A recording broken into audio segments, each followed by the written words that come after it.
Hello dear students, सभी का स्वागत है आपका इस वीडियो में। और यहाँ मौजूद हैं हम पार्शियल फ्रैक्शन से रिलेटेड इंटीग्रल न्यूमेरिकल सवाल के साथ। तो सवाल हमें बड़ा इंटरेस्टिंग दे रखा है कि 1/x की पावर 4 माइनस 1।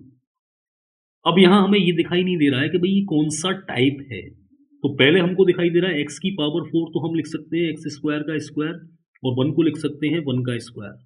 तो ये हो जाएगा ए स्क्वायर माइनस बी स्क्वायर का फॉर्मूला, यानी एक ब्रैकेट में ए प्लस बी, दूसरे में ए माइनस बी, या ए माइनस बी पहले लिख दो, ए प्लस बी बाद में लिख दो। तो ये हो जाएगा x square minus 1 into x square plus 1।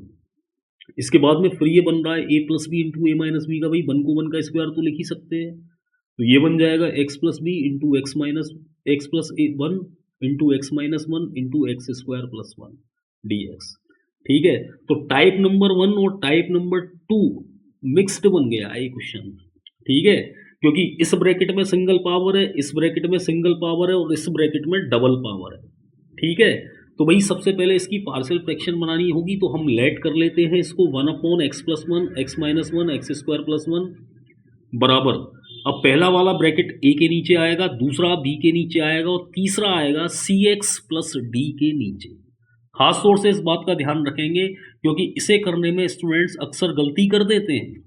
पहले ब्रैकेट को ए के नीचे मानते हैं, दूसरे को बी के, और तीसरे को सी के नीचे मान लेते हैं, जबकि ऐसा नहीं है, क्योंकि तीसरे ब्रैकेट में डबल पावर है, इसलिए इसको माना जाएगा सी एक्स प्लस डी के नीचे।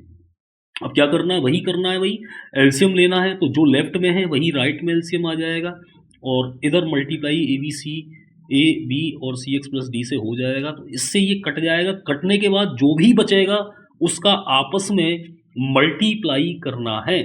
जी हाँ, इस बात का खास तौर से ध्यान रखें कि सभी का आपस में मल्टीप्लाई करेंगे, और मल्टीप्लाई बड़ी सावधानी से किया जाएगा कि कहीं कोई मिस्टेक ना हो जाए। ठीक है, मल्टीप्लाई करने के बाद में फिर क्या किया है कि भाई सबसे बड़ी पावर है यहाँ x की पावर 3, तो यानी x की पावर 3 का एक तो ये पद है, एक ये पद है, और एक ये वाला है। इसमें से x की पावर 3 को कॉमन ले लिया तो a प्लस बी प्लस सी। इसमें से एक्स स्क्वायर को कॉमन ले लिया, जो एक्स स्क्वायर के पद हैं, तो ये बचेगा। एक्स वाले जो पद हैं उसमें से एक्स को कॉमन ले लिया है, और जो बिना पावर वाले पद हैं उनमें एक ब्रैकेट में रख दिया है। इसके बाद में वही करना है, एक्स की घातों की तुलना करेंगे, यानी दोनों तरफ कंपैरिजन कर देंगे ऑन कंपेयरिंग बोथ साइड।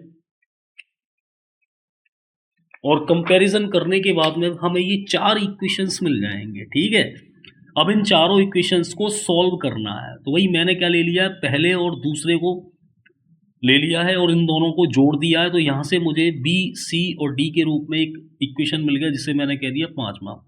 फिर मैंने तीसरे और चौथे को जोड़ दिया है, तो फिर मुझे एक मिल जाएगा बी सी और डी के रूप में 6ठा इक्वेशन।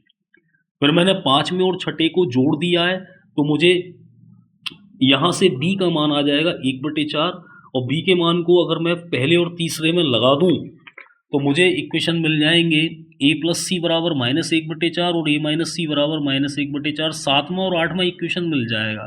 फिर मैं क्या करूँगा भाई, इन दोनों को जोड़ दूंगा, जोड़ के मुझे a और a कितना हो जाएगा 2a, और इनको जोड़ेंगे -1/, तो a की वैल्यू -1/4 आ जाएगी। ठीक है, इसके बाद में फिर मैं क्या करूँगा, इस वैल्यू को 7वीं इक्वेशन में लगा दूंगा, c की वैल्यू आ जाएगी 0। ठीक है, फिर इक्वेशन 4th से मैं क्या करूँगा, a और b की वैल्यू लगा दूंगा, तो मुझे d की वैल्यू -1/2 आ जाएगी। यानी a b c d चारों वैल्यू मेरे पास आ गई हैं। सावधानी से इन वैल्यूज़ को निकालना पड़ेगा, इक्वेशंस को देखना पड़ेगा, समझने की कोशिश करनी पड़ेगी कि भाई क्या हम ऐसा करें जिससे कि हमारी चारों वैल्यूज़ निकल के आ जाए। एक वैल्यू निकल के आती है तो बाकी सभी अपने आप ही निकलने लगती हैं। ठीक है, खास तौर से ध्यान रखेंगे क्योंकि लेवल का सवाल है। ये सारी वैल्यूज हम इक्वेशन नंबर फर्स्ट में लगा देंगे ए बी सी डी की, तो हमें 3 भाग हो जाएंगे, यानी इन्हीं को हम बोलते हैं आंशिक भिन्न। ठीक है, अब इन तीनों का इंटीग्रेशन कर देंगे, इंटीग्रेशन करके इसका हो जाएगा डायरेक्टली -1/4 log x प्लस 1, इसका हो जाएगा 1/4 log x माइनस 1, और ये हो जाएगा tan इनवर्स x। ठीक है, इनमें से 1/4 कॉमन ले लेंगे तो log m/n का बन जाएगा log x minus 1 divide by x plus 1 -1/2 tan inverse x plus c। इस तरीके से ये क्वेश्चन सॉल्व हो गया, आंसर निकल के आ गया। बड़ी सावधानी से इसको करना है, वीडियो को 1 2 3 बार देखेंगे तो और समझ में अच्छे तरीके से आ जाएगा। ध्यान रखें, revision is must in mathematics, so do revision, do practice, and one day you will learn mathematics. Thank you very much for watching this kind of video. Have a good day.